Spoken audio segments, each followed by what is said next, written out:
Hey guys, so today I am going to be showing you how I make my satin sleeping bonnet.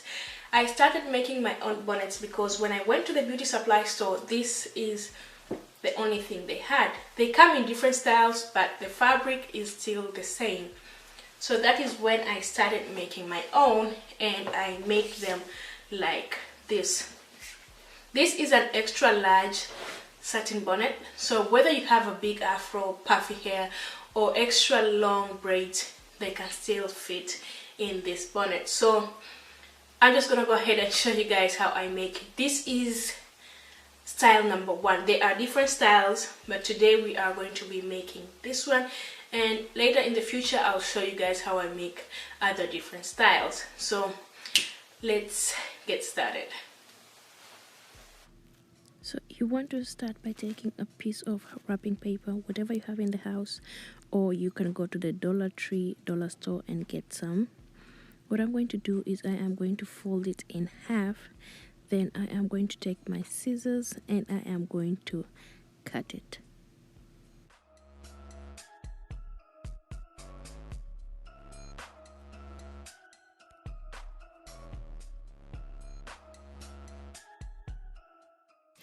So after I'm done cutting, I am going to take the paper and fold it again in another half, as you can see what I'm doing.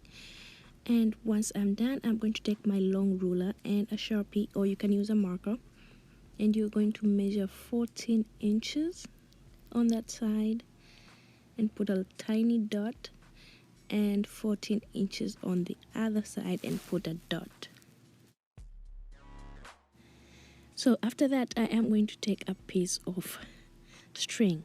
So I do not know what this process is called, but just watch and look at what I am doing. I'm just wrapping it on my marker. Then I am putting the marker on the dot that I put, and I am putting my thumb on the fold. Then I am going to draw, as you can see. Do not let go of your thumb right there, and you will get a perfect quarter circle, if that is what it's called. Then you are going to take your scissors and you are going to cut along the line, and after you're done, you are going to get a complete circle.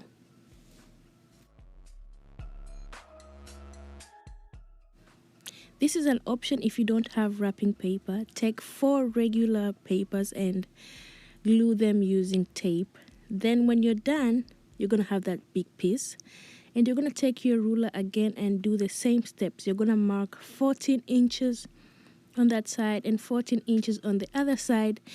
Then you're going to take your piece of string and repeat the process as I did earlier.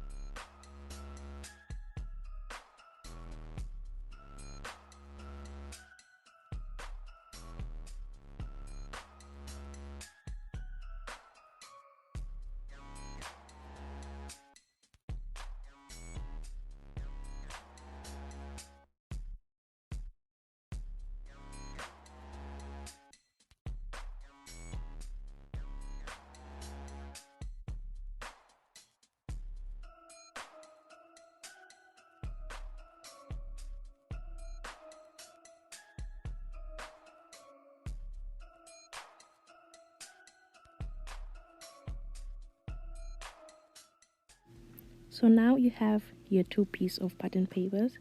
What you're going to do is you're going to store them, and you will always use them when you're sewing. So you're going to take your fabric that you have and you're going to fold it in half and half again, just as we did the brown wrapping paper, as you can see.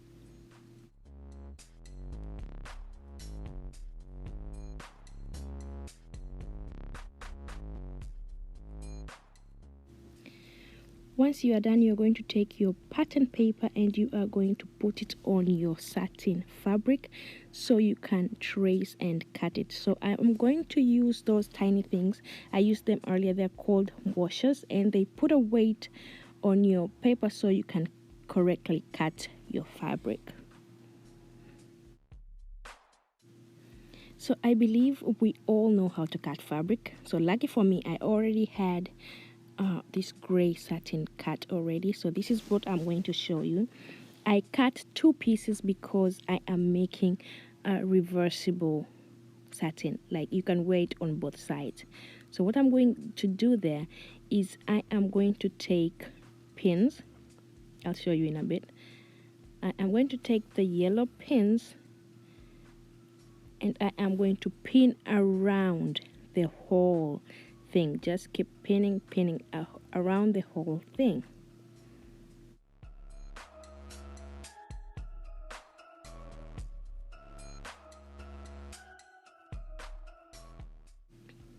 So once you're done pinning, you're going to take your piece of fabric and take it to your sewing machine, as you can see. And I am using a regular stitch and I am going to sew all around the fabric, but at the end I am not going to close it all the way. As you can see what I'm doing, I'm just going to go until like 2 or 3 inches before I join, and I am going to stop right there.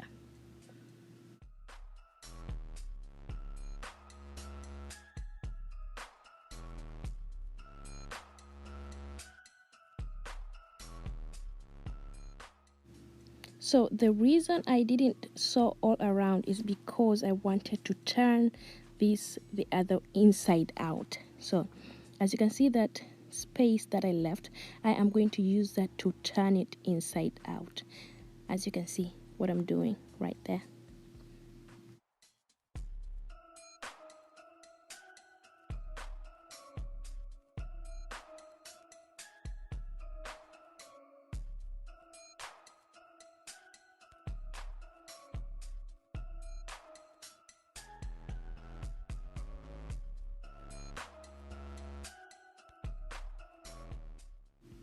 So once you are done, you are going to take whatever you use to iron and you're going to put it on your table, or if you have an ironing board, that's even better.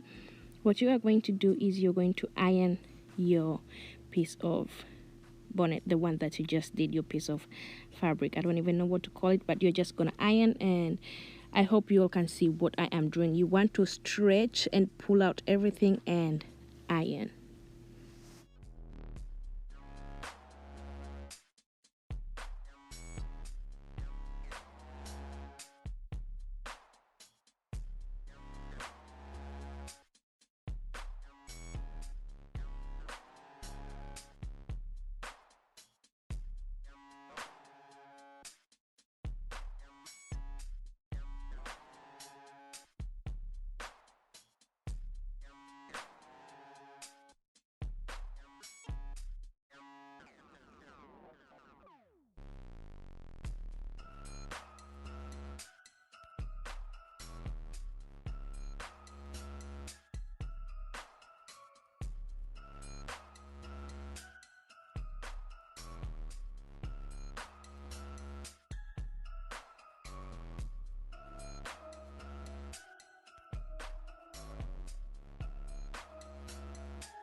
Once you are done ironing, what you're going to do is you're going to go back to your sewing machine and you are going to sew on top of your piece that you just did. I am using my sewing measurements right there to kind of direct me. I did 1 point something inches, so that is what I am going to be sewing. It depends on what type of elastic you're going to use. That's the amount of space you are going to sew around. So keep watching and you'll see what I'm doing.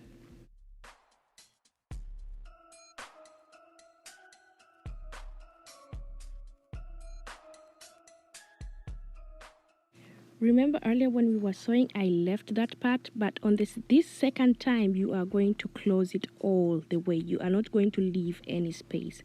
Just close it all the way.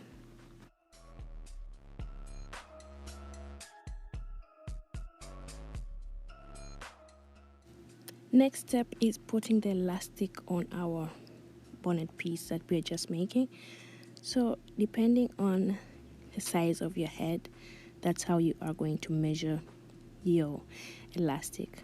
You also need pins, 1 or 2. So I usually cut my elastic on 23 inches. As you can see, I just use 23, and that fits me and it's comfortable. It's not too tight for my edges and everything. So once I am done, I am going to take, remember that piece that we left earlier when we were sewing the first time, that space that we didn't sew all together right there. This is where everything comes in. What you're going to do is you're going to pin your first piece of pin and elastic. I do that because I do not want, when I'm pulling my elastic, so it can go all over. I don't know if I'm being clear, but that's just how I do it. So I do take my second pin and I am going to put it inside that tiny space. You remember those inches that we were sewing? So this is where we put our elastic. So just keep pulling and pulling and pulling until the end.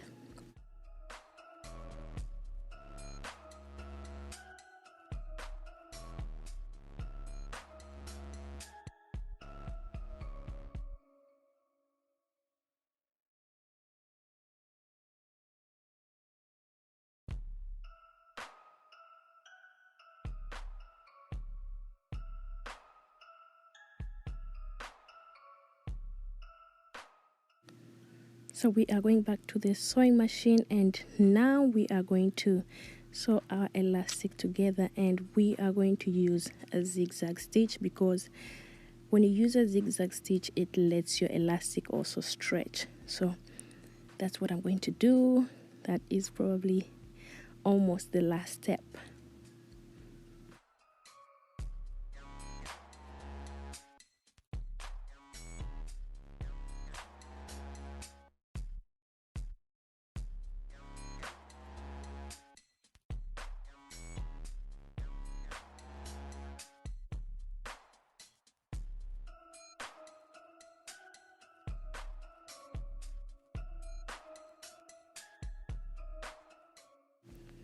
So the complete last step is sewing that part that we left earlier when we started. We are going to sew and close that part, and we are done. Our bonnet is completely done after here, and it can be worn either sides because it's a reversible bonnet. Thank you guys for watching, and I'll see you guys in another video. Bye.